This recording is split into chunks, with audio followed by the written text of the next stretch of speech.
Bueno, damos la bienvenida a las redes sociales y estamos estudiando hoy esta conferencia. Vamos a profundizar en la integración de la familia. Vamos a hablar de la familia, que tan importante es, y nuestro texto va a estar en Primera de Timoteo 6 y Mateo 24.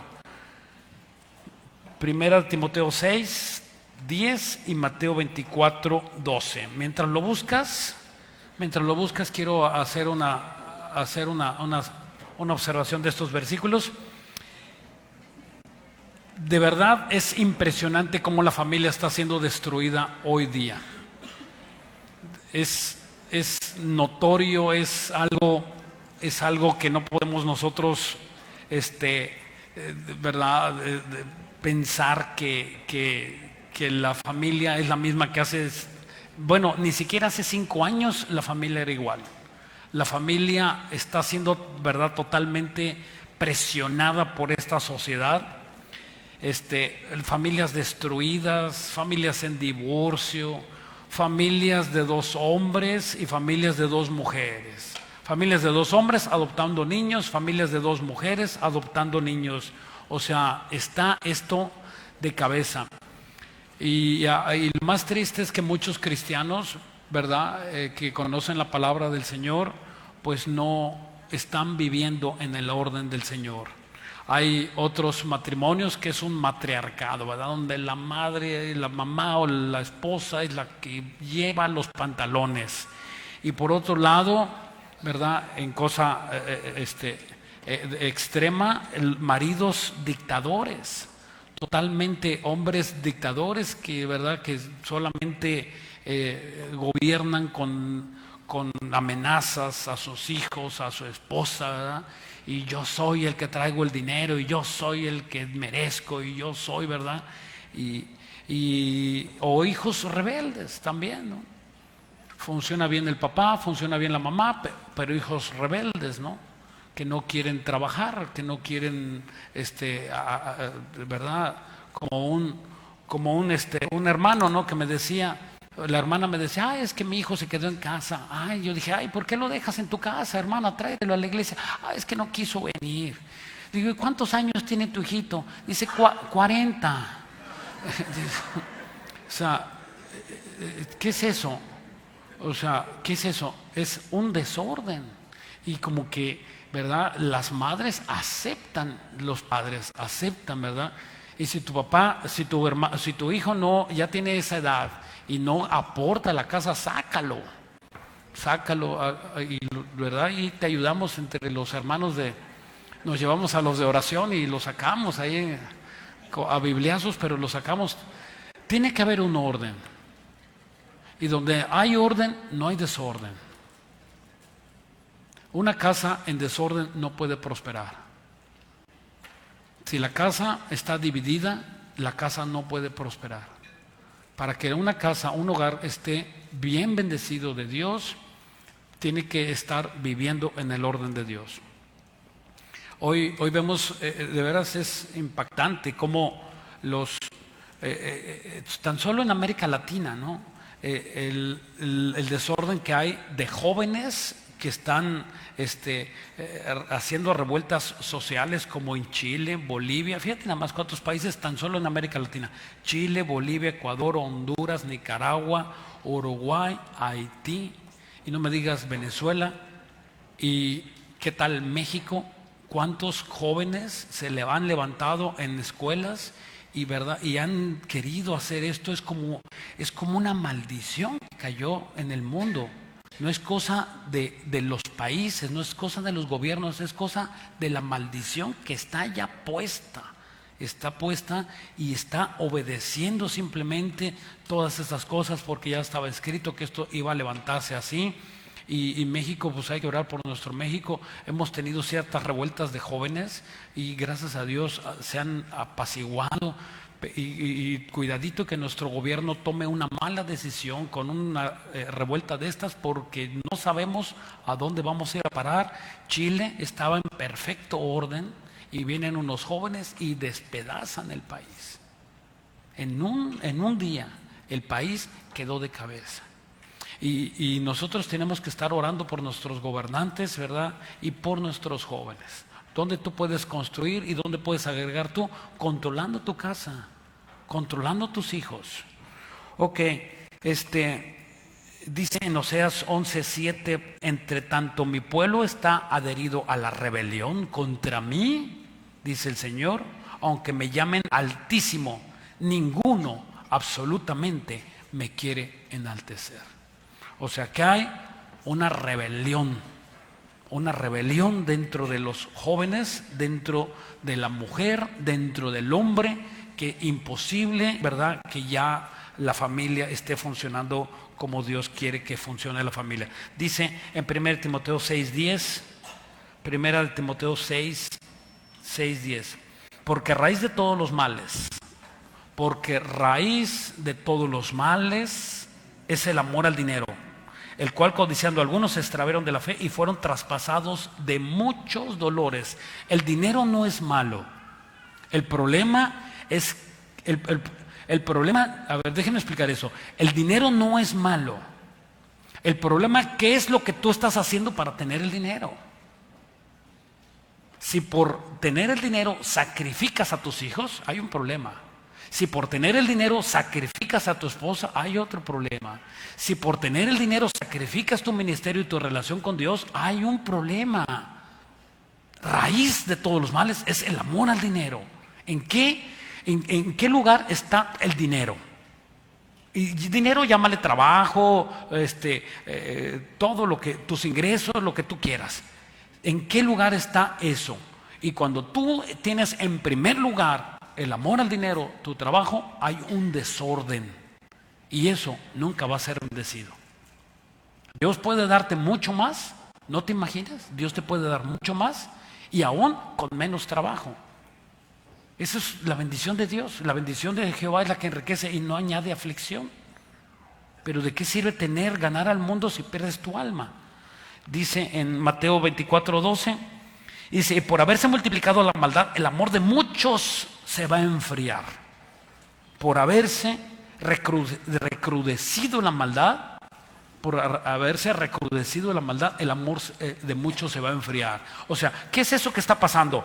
Por haberse enfriado la maldad. O sea, es el ejemplo que nosotros tenemos de la sociedad. Y cuando una persona, un jovencito tiene ejemplo de la sociedad y su amigo es marihuano, es borracho, ¿verdad?, ladrón, ¿qué va a pasar? Justamente eso, que va a tener el ejemplo y por haberse multiplicado la maldad, el amor de ese jovencito que a lo mejor estará servidor de la iglesia se enfría por haberse multiplicado la maldad. ¿Qué tiene que hacer el papá, la mamá? Los padres tienes que ser firme con tus hijos, firme. Tienes que ser de una pieza, sin dobleces, cuando se trate de poner orden. No puedes ser tibio. Tienes que ser firme. Y tu sí sea sí y tu no sea no. Si tú le dices a tu hijo, sí, hijo, vamos a hacer esto, hazlo. Y si tú le dices, hijo, esto no, de plano no. Así debe de ser. Es la decisión que Dios tiene con nosotros. Dios no es, a veces está de buenas y a veces está de malas. Dios es firme, Él no cambia. Él es inmutable. Y cuando nosotros entendemos que el diseño de Dios es inmutable y Dios nos dice, yo le puedo pedir a Dios, Señor, dame tal cosa. Y si Dios me dice, ¿sabes qué? No te la voy a dar porque estás en pecado, hasta que no dejes tu pecadote cochino, entonces yo te la voy a dar. Y yo no puedo ir por ahí el día de mañana, Señor, ¿ya estarás de buenas? ¿Me lo puedes dar? Y bueno, ándale pues, te lo voy a dar, pero prométeme que vas a dejar tu pecado. Dios no funciona así. Es imposible que Dios pueda ser engañado.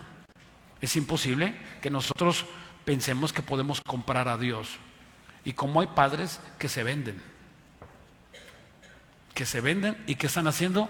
Nada más corrompiendo el diseño del Padre de Dios y destruyendo lo que una persona que es que con su hijo es totalmente permisivo, está destruyendo la imagen con Dios, del hijo está destruyendo la imagen con Dios y está destruyendo su propia imagen como padre en la autoridad.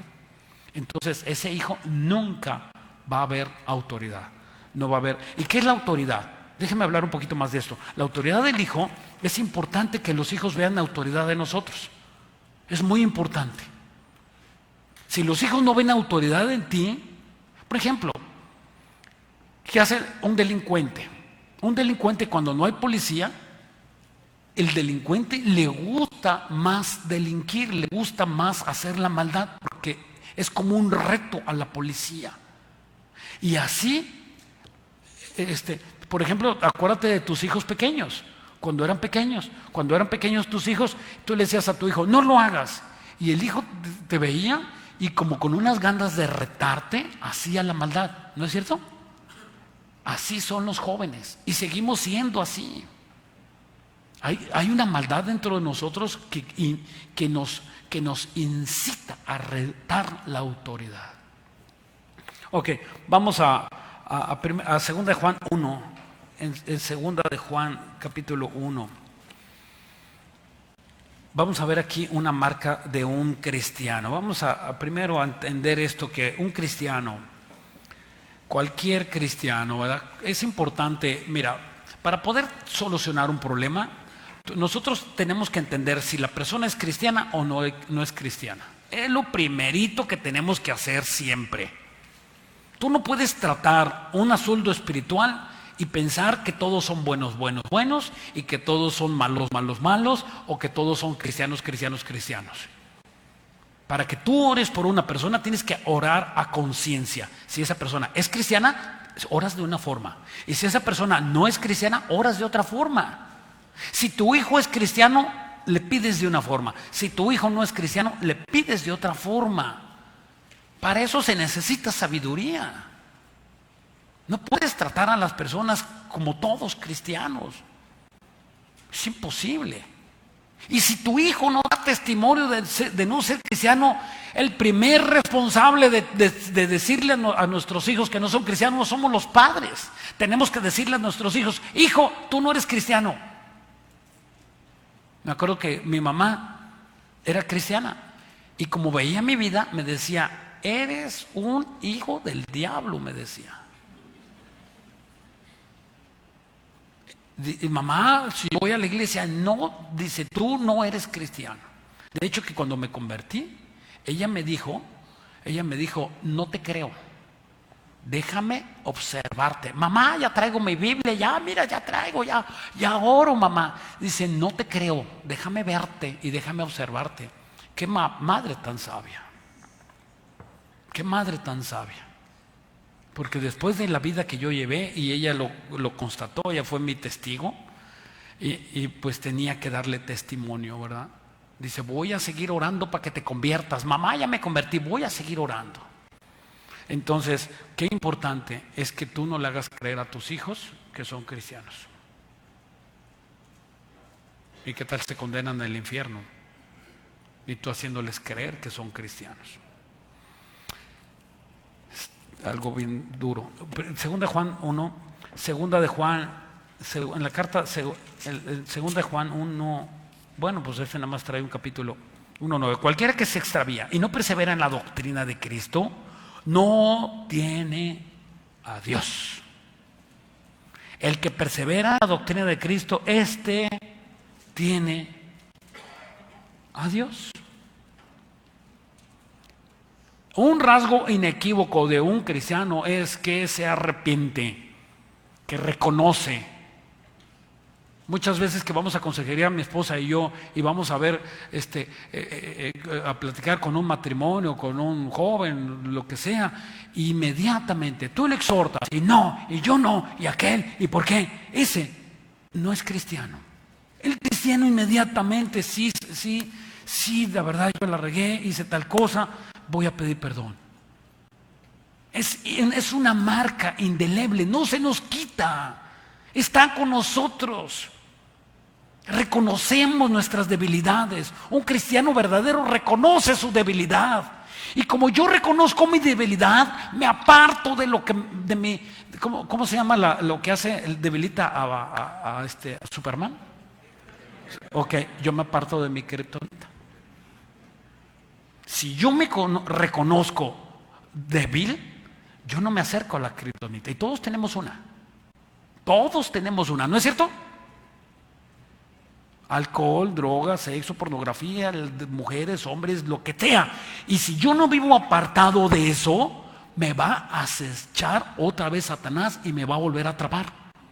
Eso es algo importante. Y el cristiano no debe de jugar con el pecado, porque un día puede ser atrapado permanentemente en ese pecado.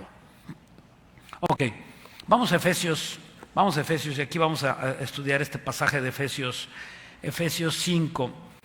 Esta carta de Efesios es Turquía. Aquí esta iglesia estaba en Turquía, hoy Turquía. Hoy es el país de Turquía. El apóstol Pablo fincó ahí varias iglesias en Turquía y vamos a darnos a ver estos rasgos que habla él de la familia aquí en Efesios 5:21. Y dice aquí, esta iglesia vivía en amor, vivía llena de amor. Es una de las iglesias más amorosas de la Biblia. Efesios 5:21. Someteos unos a otros en el temor de Dios. Someternos. ¿Qué es someternos? Someternos en todo.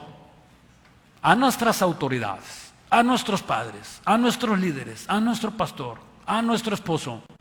Someternos. No es una invitación, es una orden que se nos da a todos nosotros. Un cristiano verdadero debe estar sometido a sus líderes, a sus padres.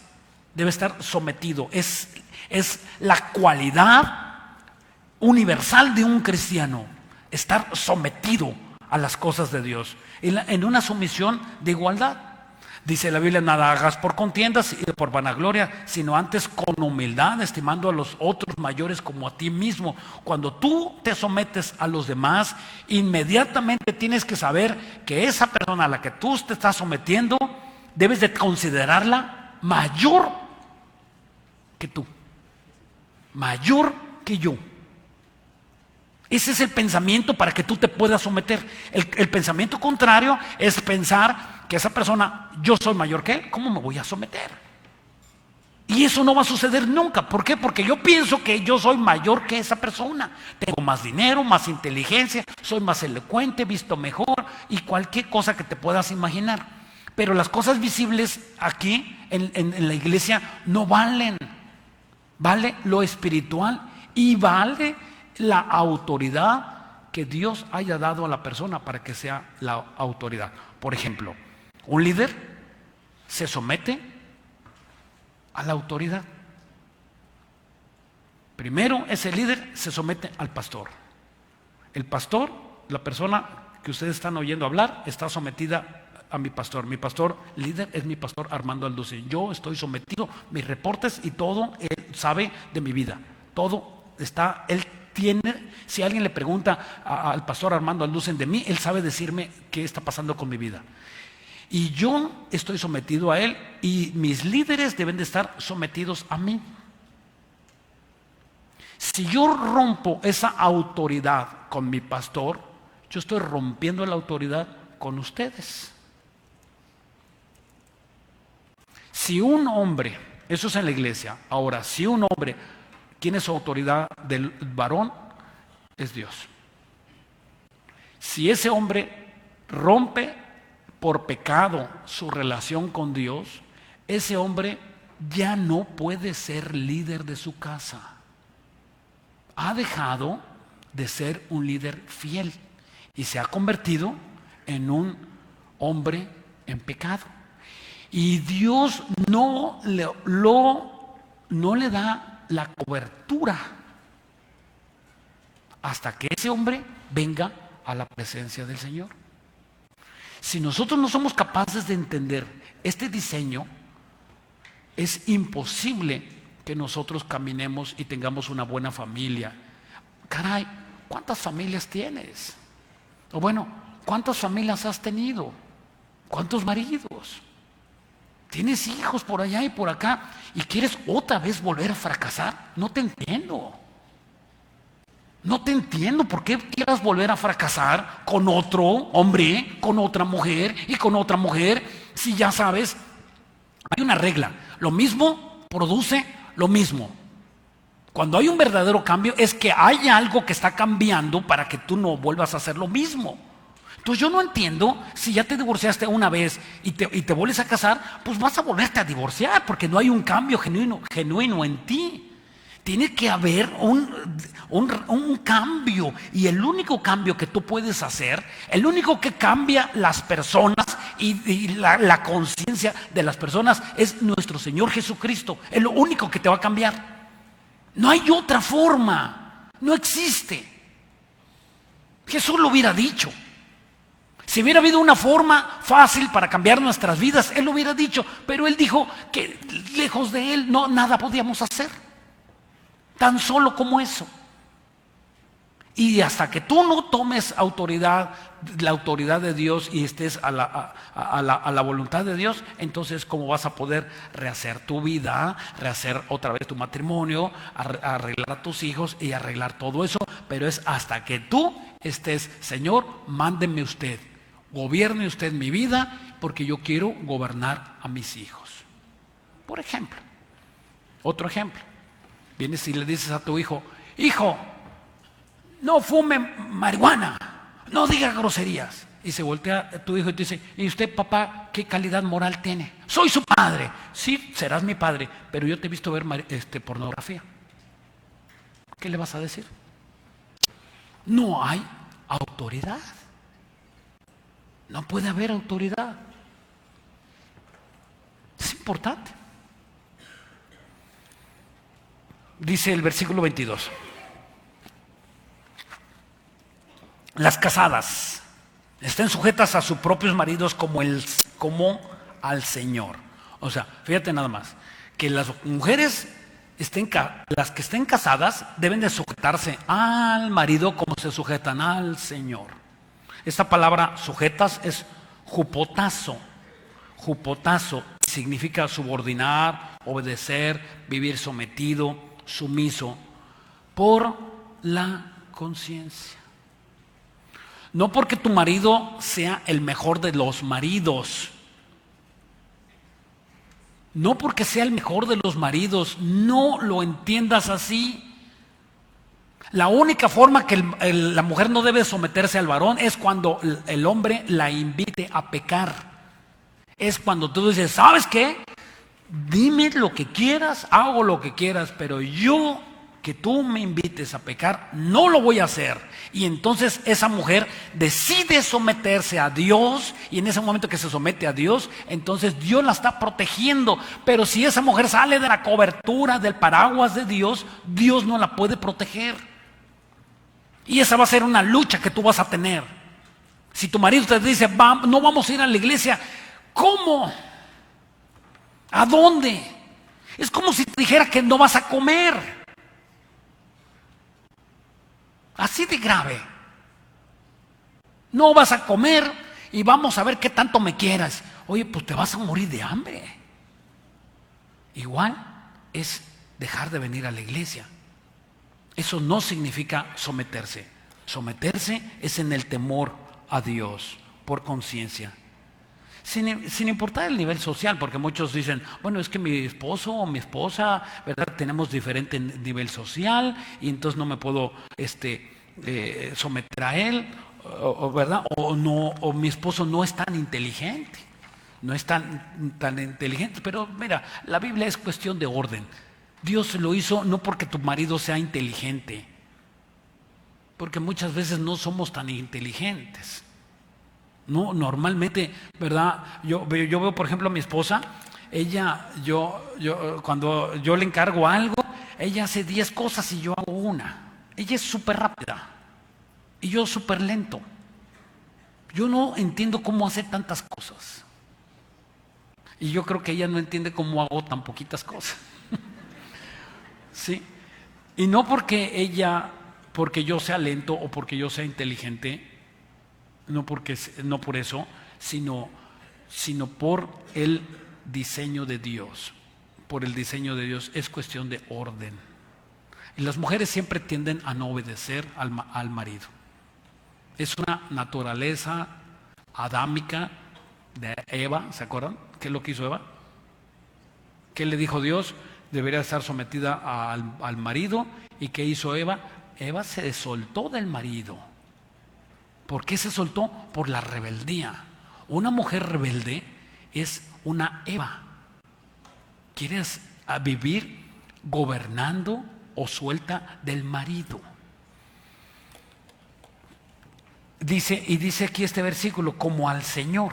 Y esta palabra como al Señor, dice, las casadas sean sujetas a sus propios maridos como al Señor. Esto como al Señor es con amor. Si no es amor, el que tú te estás sometiendo a tu esposo, no va a ser bendecido por Dios. Dices, bueno, pues me voy a someter a este gordo panzón, me voy a someter, y nada más porque yo amo a Dios, pero este no se merece nada, ¿verdad? Y cuando le das de comer, le avientas el plato, ¿verdad? Y caliéntate, ahí está en la cocina, y lo tratas mal, eso no es someterte a tu marido, porque debe de ser con amor. Y si tú no estás de por medio el amor, no hay bendición. Es como no someterte. No vamos a poder engañar a Dios. Tiene que haber ese amor para con tu marido. Tiene que haber ese amor. Esposito hermoso, ¿verdad? Tengo este problema. Fíjate que la comadre, que mi vecina, que mi mamá, viene la mujer y le dice al marido. Y el marido dice, tú ¿qué opinas que lo que tenga que yo hacer? Y deja que el marido te aconseje.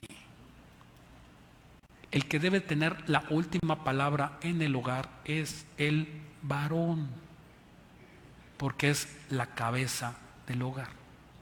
No por inteligente, sino por amor a Dios. ¿Cuánta rebeldía hay en día? Matriarcados, ¿verdad? Y la mujer manda y hágase para allá. A ver, el viejo nada más estorba y él va a dar cabeza esto. Y para allá. Una vez vino a decirme una hermana, dice, pastor, yo tengo un marido que usa un sillón y ya se lo acabó. Le dije, amén, que compre otro. Dice, ¿cómo? Digo, pues sí, ¿para qué son los sillones? Para acabarse, pues que compre otro. Ay, pero está ahí y no se quita. Digo, pues está bien que esté en su casa, ¿dónde lo quieres tener? ¿Sí? Pareciera que estorban los maridos. ¿No es ese el pensamiento de muchas mujeres? ¿No es ese? ¿Por qué? Porque hay una rebelión. Hay una rebelión dentro de las mujeres. ¿Y a qué hora se va a trabajar? ¿Y a qué horas? Y para allá.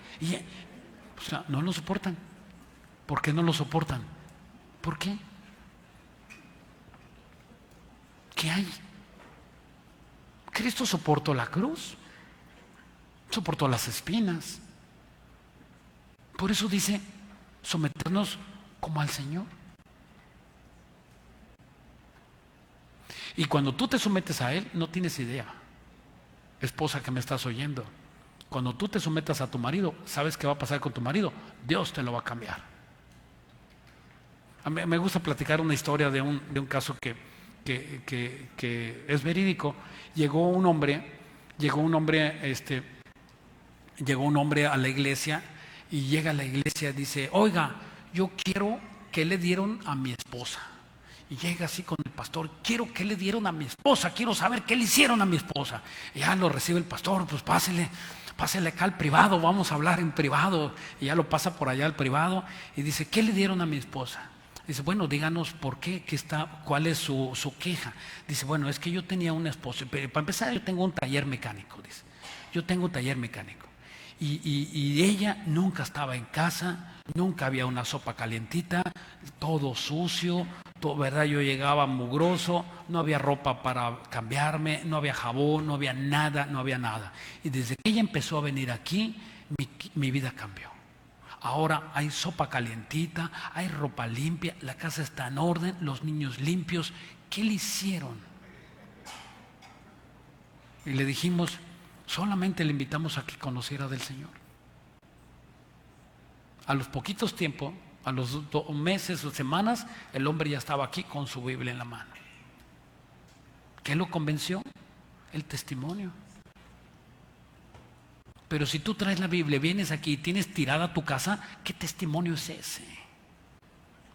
Y eres la primera en servir y vienes y, ¿verdad? Y ya, hermana, y vienes y ofreces a otros que quieres hacer y tu casa está tirada, no hay testimonio. Tú no puedes hacer eso. No es lo que Dios, el diseño que Dios quiere. Dios quiere que tu casa esté en orden y entonces tú, ¿verdad? Levántate más temprano. Arregle, déjale, tu marido no es cristiano, déjale el desayuno y todo, que vea y que le pone su juguito y su frutita, su cafecito y le dejas arregladito todo, ¿verdad? Y entonces tú te sales y ese hombre va a ver un cambio en ti. Eso es muy importante para que los hombres incrédulos cambien. Dice en el versículo 23, dice: porque el marido es cabeza de la mujer, así como Cristo es cabeza de la iglesia, la cual es su cuerpo, y él es su Salvador. ¿Quién es la cabeza? Cristo. Cristo es la cabeza. Cristo es quien debe de ser la cabeza del marido, y vuelve aquí que ¿verdad? Para que nosotros entendamos cómo está el perfecto diseño de Dios. No hay manera de que una mujer gobierne en el hogar.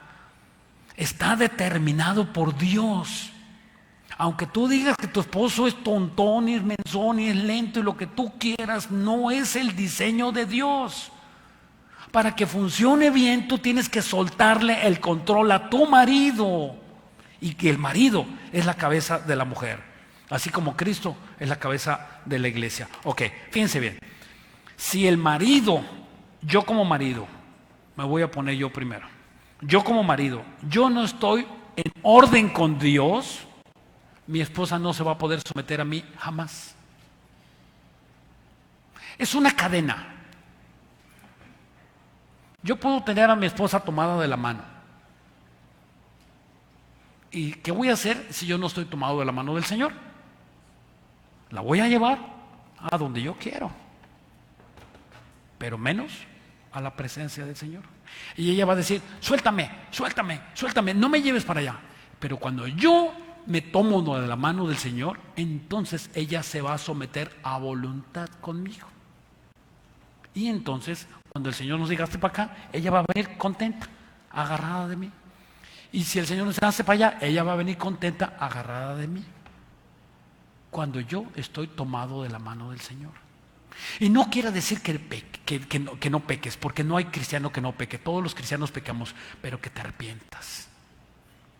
Varón, y si cometes un error, gritas, avientas un plato en tu casa, y cuando tú estés consciente, ¿verdad?, que ya pasó el enojo, los gritos y los sombrerazos, que tú seas capaz de arrepentirte y de pedirle perdón a tus hijos y pedirle perdón a tu esposa. ¿Qué calidad hermosa, cristiana, humana es de un cristiano que se arrepiente a los que les ha hecho daño? Es inigualable. No hay belleza más hermosa de un cristiano que se sabe arrepentir. Porque puedes arrepentirte con Dios. Es bien fácil arrepentirte con Dios. ¿Y sabes qué? Papá te perdona. Arrepentirte con el que ofendiste. No, mejor le llevo un chocolate. No, no le lleves nada. No, pues lo voy a tratar bien. No lo trates bien. Pídele perdón. No, pues eso no se me da. Pídele perdón. Ahí es la calidad humana. Y que el marido sepa pedir perdón a su esposa, y que la esposa sepa pedir perdón al papá, al marido. Y que ambos sepan pedir perdón a sus hijos cuando la rieguen. ¿O no la riegas, padre? ¿No la riegas, mamá? ¿No eres a veces demasiado exigente con tus hijos? ¿Qué es lo que tienes que hacer? Simplemente reconocer que no eres Dios. Mira, fácil. El único que no se equivoca en esta tierra es Dios. Se llama Dios y tú no eres Dios. De ahí todos estamos sujetos a equivocarnos. Y es el secreto más grande y más hermoso. Cuando tú vas y le pides perdón a uno de tus hijos varón, Cuando les dijo, ¿sabes qué? Te ofendí, te lastimé, te hice mal, dije lo que no tenía que haber dicho, perdóname, y le das un abrazo a uno de tus hijos, ¿sabes qué va a ver tu hijo en ti? No va a haber debilidad, por favor. Tu hijo va a ver en ti amor. Dicen los programas de televisión, yo quisiera, ¿verdad?, que me dieran la opinión para poderles, ¿verdad?, que observa a tu hijo y qué está haciendo y a qué hora llega y si está en drogas. No. Es el amor el que cambia. La convivencia. ¿Qué haces con tus hijos? Pregunta. Aquí hay muchas mujeres y muchos hombres casados y tienen hijos. ¿Tú sabes dónde están tus hijos? ¿Tú sabes qué están haciendo tus hijos en este momento? ¿Pero realmente sabes? Quizá estarán viendo la conferencia por internet. ¿Qué están haciendo? ¿Cómo están ellos? Y si no lo sabes, ocúpate. Dice el versículo 24. Así que como la iglesia está sujeta a Cristo, así también las casadas lo estén a sus maridos en todo. ¿Verdad? Otra reafirmación. En todo. No mira, alguien podría decir, bueno, pastor, es que ¿cuántas prohibiciones? ¿Cuántas prohibiciones? Y cada que vengo aquí prohíbe que no tomes y que no fumes y que no esto y que no esto y ahora todavía tengo que someterme al panzón de mi marido. ¿Cuántas cosas difíciles para hacer? Déjame contestarte si tú piensas así. Si tú piensas que pura prohibición en la Biblia, pura prohibición, y esto no, y esto no, y esto no, y esto no, y esto no, y no hay nada que sí. Déjame contestarte. Las prohibiciones en la Biblia es la sabiduría de Dios. Escúchame esto, es importante que entiendas. Las prohibiciones de Dios son la sabiduría de Dios. El secreto, por ejemplo, si Dios te dice que no fumes, es que te puede dar un efisema pulmonar. Y ¿qué es eso? Cáncer en los pulmones, cáncer en la garganta o cáncer en las encías, en los dientes, por el cigarro. Entonces Dios te dice, no fumes. No porque te lo prohíba, sino porque entiende que Dios te ama y te conviene no fumar. Así el adulterio, la fornicación, no convienen al hombre, a la mujer. ¿Por qué? Porque es sabiduría de Dios. Cuando un hombre o una mujer practica fornicación con otro, cuando llega al matrimonio, ¿sabes cómo va a llegar? Comparando. Y no va a ser feliz. Imposible que sea feliz con tanta comparación que hizo. O con tanta experiencia. ¿Y qué te dice el mundo? Experimenta. ¿Y qué dice Dios? Guárdate. Es la sabiduría de Dios. No existe ningún. Yo hablaba con una persona que fue a África y yo le dije yo, platícame de la depravación sexual de los grupos en África. Dice, no. Dice, pues ellos tienen libertades sexuales. Le digo, ¿y de los hijos? Dice, no, guardan a sus hijas en santidad. No en santidad, en castidad. No las entregan. ¿Y quién les dijo? ¿Quién les dijo? ¿Quién entrega? ¿Qué hombre entrega a uno de sus hijos? Tiene que ser un maníaco, loco, depravado. Quizá por dinero lo hagan, pero no en su santo juicio. Que puedas entregar a tu hija de 9, 10, 15 años, entregarla a un loco sexual, nadie lo hace en su juicio. Es la sabiduría de Dios. Es la sabiduría de Dios. Entonces, la sabiduría de Dios, ¿qué acarrea el pecado? El pecado, fíjate, el pecado te trae tristeza, amargura, abandono, depresión, te sumerge, te da en depresión y te trae toda esa bola es una cascada de soledad y de oscuridad. Y en cambio, cuando la santidad te va a dar felicidad, te va a dar paz y te va a añadir bendiciones. Una persona que está viviendo en la santidad de Dios, ¿sabe lo que hace Dios? Te da. Y le da más a ese hermano, y le da más y más y más y más. Y por eso, hermano, le va re bien. Estrena cada año carro y anda bien vestido con su reloj, y contento y a gusto, y no le falta nada porque es obediente. Ay, hermano, yo gano más que ese. ¿Y cómo se te ve tu cara? Tu cara no dice que ganas más que aquel. Tu cara se ve fea, porque el gozo del Señor es nuestra fortaleza. Cuando una persona está gozosa, sin importar si tiene dinero o no tiene dinero, esa persona va a ser feliz. Y eso, padres, hay que enseñarle a nuestros hijos que el pecado destruye. No dejes de predicar, no te canses de hacer el bien, que a su tiempo segarás y no desmayas. Tienes que predicarles a tus hijos, tienes que estorbarles. Y aquí no me van a fumar, y aquí no me van a tomar, y aquí no, en esta casa se respeta a Dios y no van a decir groserías. Díganlas allá afuera, pero en esta casa se honra a Dios. Y ser el testimonio de esa casa. Tienes que levantarte, hombre y mujer. Si es que amas a Dios, tienes que honrar a Dios con todos tus bienes. Y un bien con el que tú tienes que empezar a honrar a Dios es tu casa. Ay, es que tengo una hija que es lesbiana. O tienes un hijo que es homosexual. Y cuando llegan a mi casa, dices, ay, es que los tengo que aceptar. No los aceptes. ¿Por qué los tienes que aceptar?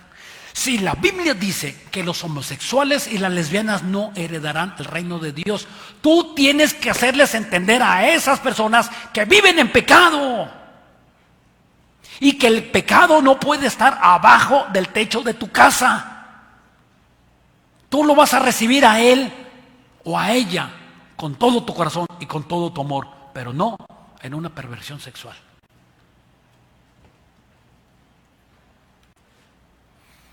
¿Me va a dejar de hablar? Pues yo no sé quién prefieres que te deje de hablar. Si te deje de hablar Dios o te deje de hablar tu hijo. Yo tuve un hijo de mi vientre, nació varoncito, y ese varoncito es el que yo quiero ver.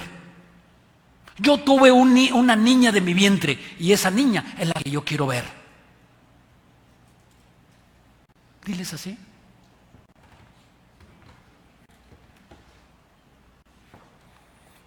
Tenemos que hablar. Cada punto y cada cómo de la Biblia se tiene que cumplir. ¿Es una prueba muy difícil? Sí, es una prueba muy difícil, pero la tienes que hacer. Es muy difícil, sí. Pero ahí tú vas a dar testimonio de quién es el que está aquí en tu corazón. Dice el versículo 25. Maridos. Ahora aquí se vuelve el Señor con los maridos. Ahora el consejo es para los maridos. A ver, quítense, hermanitas, pásenle el casco al hombre. Maridos, amar a vuestras mujeres así como Cristo amó a la iglesia y se entregó a sí mismo por ella. ¿Cómo debe de amar el hombre a la mujer? Dice que debe de amarla con un amor sufrido. Cuando un hombre ama a una mujer con amor sufrido, la está amando siempre. No por los defectos que puedas ver en ella, varón. No porque era bonita y ahora ya es fea. A lo mejor tus hijos, los que ella te dio, la avejentaron. Y nadie es desecharse. Cuando un hombre piensa, fíjate bien, varón, cuando un hombre piensa, dice, no, esta mujer ya se hizo vieja, ya no sirve. Y ese hombre pone su mirada en otras mujeres, ese hombre tiene una depravación sexual en su mente. Le falta un tornillo. Dice la Biblia en Proverbios, el que comete adulterio es falto de entendimiento, corrompe su alma el que tal hace. Corrompe, es partir, fragmentar su alma, fragmentar. Y nunca va a estar contento con su esposa, porque tiene un pensamiento de otra mujer. Nunca va a estar contento con ella porque no puede satisfacerla, no puede tener relaciones sexuales plenas, porque siempre está pensando allá. No puede. Siempre está allá, su mente está dividida. El hombre de doble ánimo es inconstante en todos sus caminos. No puede amar a su esposa porque tiene otro pensamiento, ya sea pornografía o simplemente la vecina o otra mujer. No puede. Hay un adulterio mental. Y a veces el adulterio mental es peor que el adulterio real. Está adulterando el hombre con su mente. Corrompe su alma el que tal hace. ¿Qué es lo que Dios quiere? Que vivas feliz. ¿Cuántas mujeres más quieres volver a tener?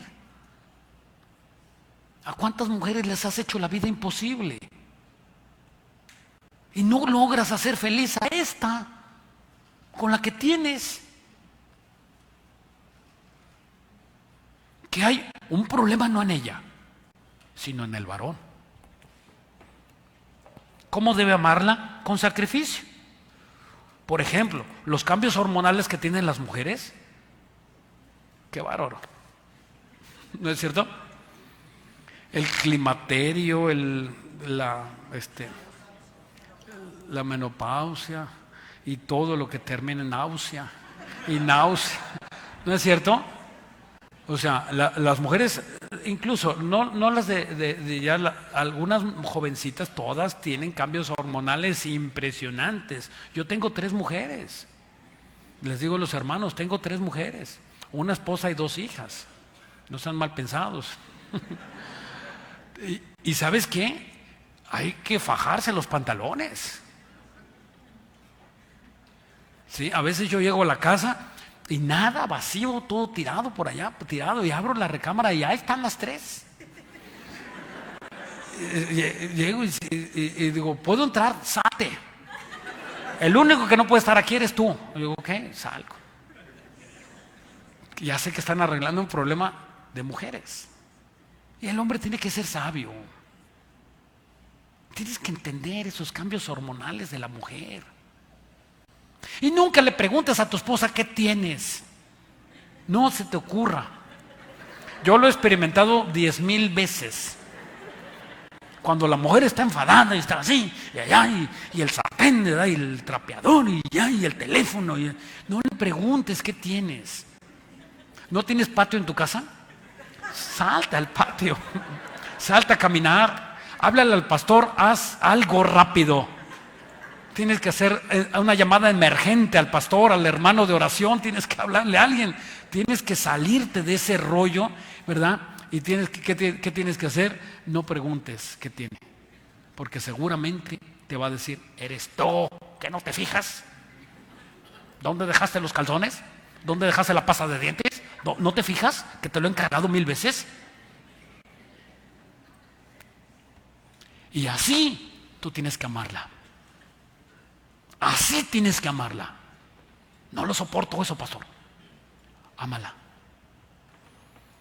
¿Cómo? Como Cristo amó a la iglesia. ¿Sabes cómo se porta esta iglesia delante de los ojos del Señor? ¿Sabes cómo se porta? Mal. No hay ni uno bueno. ¿No dice la Biblia eso? ¿Y sabes cómo nos trata el Señor a esta iglesia? Maravillosamente. ¿Cómo debes de tratar a tu esposa? ¿Cómo se porta? Mal. Ok, ahora trátala maravillosamente. Mímala. Trátala bien. Llévale flores. Perdónala. Llévala al cine. Llévala a la playa. Dignifícala. Que se sienta amada, dile que es bella, que es hermosa, dile esas cosas que ellas necesitan. No es su ego, no, las mujeres necesitan saber que son hermosas, sobre todo cuando ya llegan las arrugas y las canas, ellas necesitan sentirse hermosas. Nosotros íbamos a orar en México por unos viejitos un grupo de, pues, ya eran ahí, ¿cómo se llaman esto? Un asilo. Y las viejitas ahí abandonadas y solitas en una silla de ruedas, algunas hechas en su excremento, en su pipí, ahí estaban solitas, abandonadas. Y yo les decía, llegaba, no según íbamos a predicarles. ¿Y sabes qué era lo que les decíamos? Nada más abrazarlos y besarlos a los viejitos. Y a las viejitas yo les decía, ¿cómo te llamas? No, pues fulana. Digo, qué hermosa eres. Decía, ¿de veras me ves hermosa? Digo, sí, eres hermosa. Dice, tenían tantos años que no me decían eso. ¿Y sabes cómo quedan? Contentos. Ahora imagínate a tu esposa. Ahora imagínate que tú le digas hermosa a tus hijas. Yo me encargo de decirles hermosa a mis hijas para que no un rotoquito partieron me les diga que son hermosas. Ya si por lo menos si uno de esos hombres les dice que es hermosa, ya ellas van a decir, no, mi papá me dice hermosa. Y si alguno le da un beso en la mejilla, su papá también las besa en la mejilla. Yo las beso y las abrazo. Para que no venga uno y que me las abrace. Ay, que sentí bien. No, papá también las abraza. O sea, para que venga uno, ¿verdad? Y quiera una de mis hijas, ¿sabes qué necesita hacer? Hacer más que yo. Superar al padre. Porque yo he puesto las reglas en mi casa. Ese es el varón. Ese es el varón. Y para que no te bajen a tu mujer, trátala bien. No tienes idea cómo. Hay mujeres que se van de su casa y tú dices, se fue con otro. No lo puedo creer. Y no es tan bella, no tan bonita, ni tan hermosa. Y se fue con otro. Dices, no lo crees. Pero ¿sabes qué le faltó en su casa? Eso, que era hermosa, que era bella y que era necesitada en su casa. No importa la edad, necesitamos eso. Dice en el versículo, dice, ¿verdad? Aquí da que lo que tenemos que hacer con ellas, dice, santificarla habiéndola purificado con el lavamiento del agua por la palabra. ¿Cómo tienes que santificar a tu esposa? Con la Biblia. Varón, santifica a tu esposa y a tus hijos con la Biblia. ¿Qué tienes que hacer? Biblia. Chiquitita, siéntese aquí por un lado. Y la ves nerviosa, la ves allá toda afanada. Véngase, no se afane. Mire aquí, la Biblia dice que por nada estemos afanados.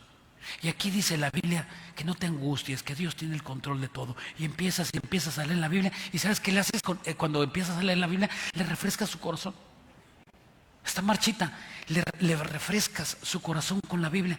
Y si no estamos juntos, no estamos solos, el Señor está con nosotros, la abrazas, se agarran de la mano y hacen una oración. ¿Sabes cómo va a terminar tu esposa? Te va a hacer chilaquiles.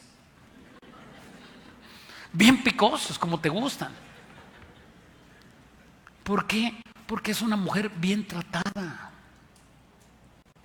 Cuando tú tratas bien a la mujer.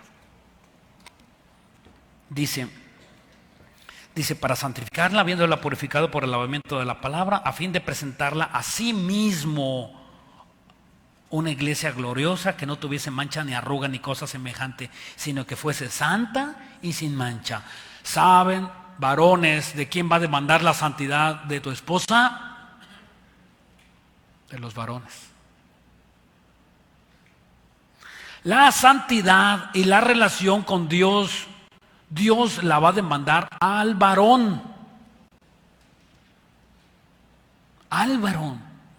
Tú eres responsable de la vida espiritual de tu esposa, varón. Y tú debes ejercer tu sacerdocio en tu casa. No eres la nana, que aunque a veces hacemos trabajo de nana. No eres el barrendero, aunque a veces hacemos trabajo de barrendero, ni el cocinero, no. Eres sacerdote en primer lugar. Y el sacerdote es aquel que lleva a los pies del Señor. Y eso es lo que tiene que hacer el varón. El varón se tiene que levantar en su casa y decir, eso que está haciendo es pecado. Hija, esposita, vamos a orar. y empiezas a orar. ¿Y sabes qué pasa con los demonios? Los demonios se salen toditos de tu casa. No resisten los demonios una Biblia abierta que se está leyendo. Los demonios no resisten una oración con todo su corazón. No resisten. Es imposible. Dice, versículo 28, así también los maridos deben amar a sus mujeres como a sus mismos cuerpos. El que ama a su mujer, a sí mismo se ama. Versículo 29, porque nadie aborreció jamás su propia carne, sino que la sustenta. ¿Qué le hace a la esposa? La sustenta, la cuida, como también Cristo a la iglesia. Aquí está el diseño de Dios del varón. El hombre es el que tiene que trabajar, el hombre es el que sustenta. El que tiene que llevar el dinero a casa es el varón. Es el que lleva el chivo, el que lleva el billete, el que lleva el, ¿cómo le dicen más? La marmaja, la lana, el que lleva el sustento. Es el varón. Ahora, si la mujer trabaja, ayuda, abona al ingreso familiar. Ayuda. Si está en ti, varón, que tú le des permiso. Porque ¿quién es la cabeza? El varón.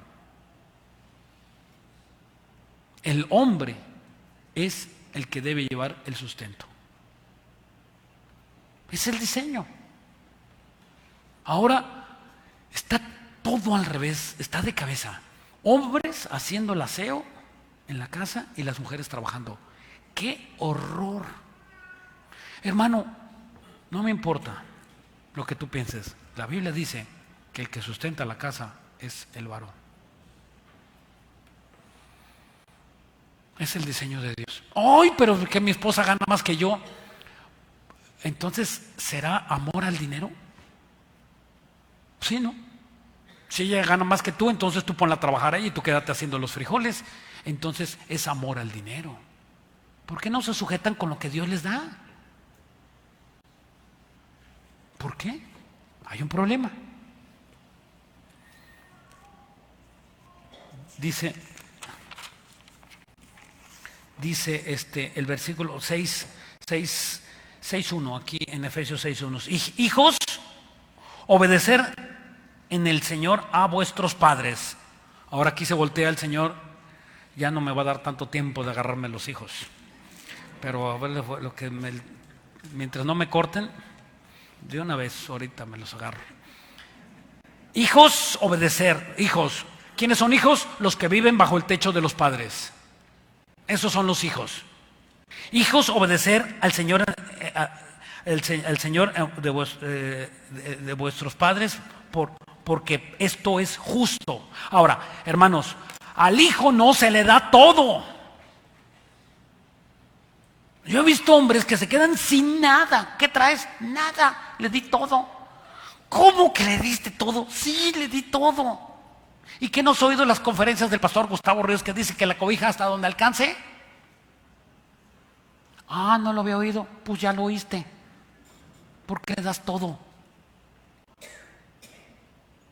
O sea, es sentido común. ¿Tienes para dar a tu hijo? Dale. ¿No tienes para dar a tu hijo? No le des. Hijo, no hay. ¿Qué vas a hacer? ¿Robar? ¿O mendigar? Porque le diste todo, ahora vas a hacer gorrón. Piénsale. O hijo, no, vamos a hacer esa fiesta, vamos a hacer ese cumpleaños. No, usted lo vamos a meter a la universidad y así yo tenga que hacer lo que tenga que hacer. Y mira cómo andas, pidiendo dinero prestado y gorreando la comida por tener al hijo en la universidad. Es algo ilógico. No bendice Dios eso porque es desorden.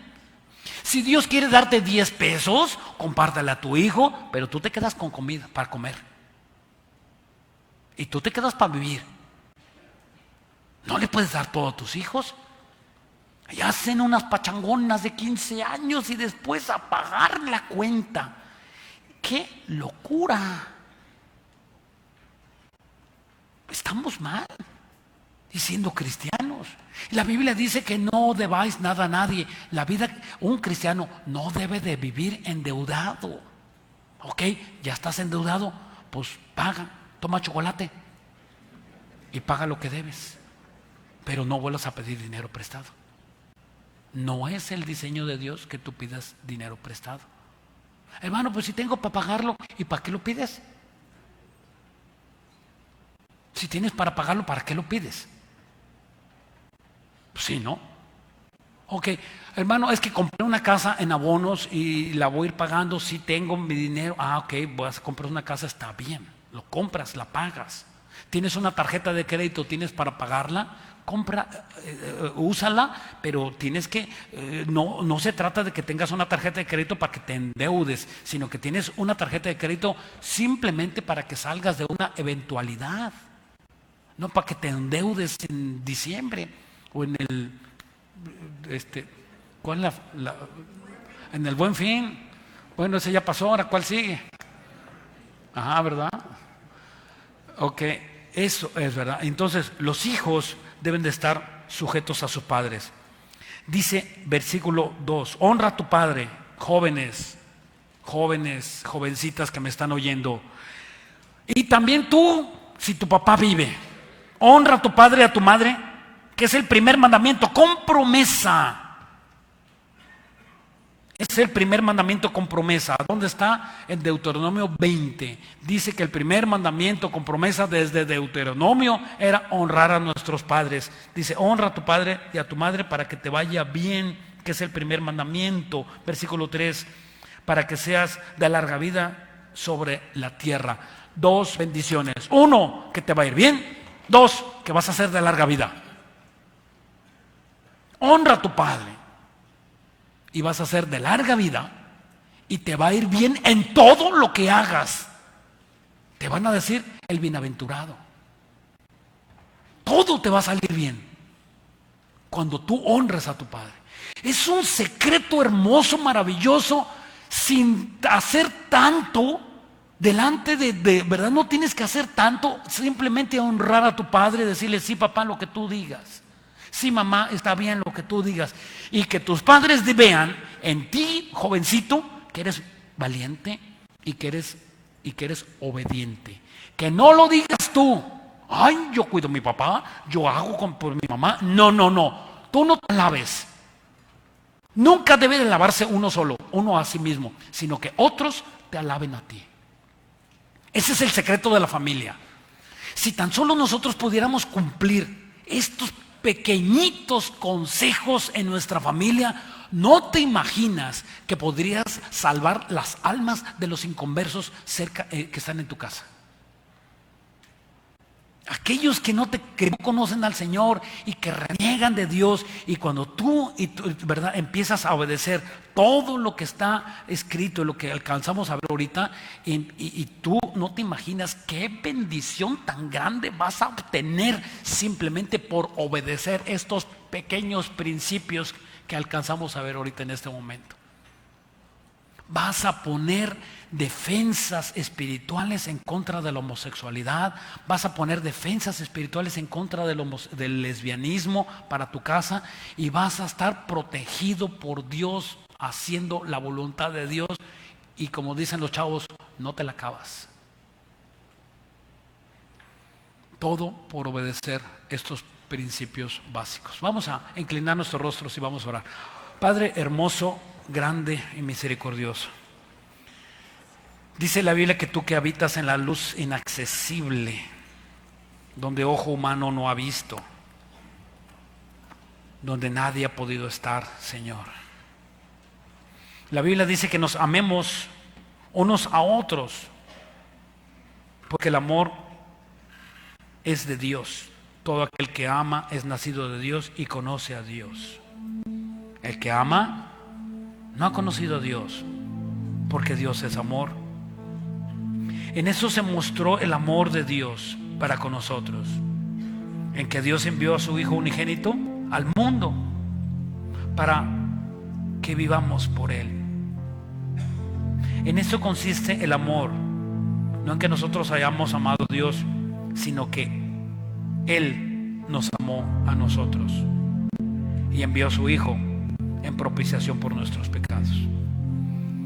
El amor de Dios consiste en que tú nos amaste, Dios.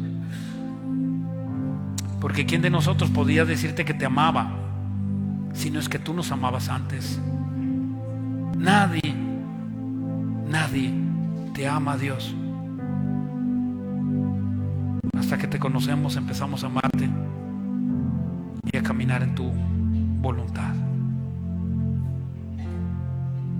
Te pedimos, Dios, que nos perdones,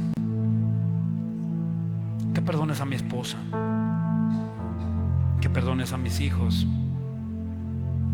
Perdóname a mí como padre.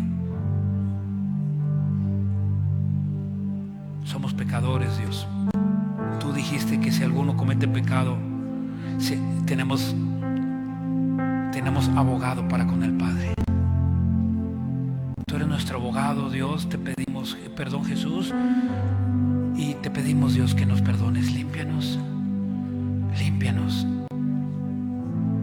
Queremos tener estas familias en santidad, que sea orgullo tuyo, Señor. Que tú seas el que te exaltes en nuestras familias. Si alguno de los que está aquí con tu rostro inclinado, tú no tienes a Cristo en tu corazón,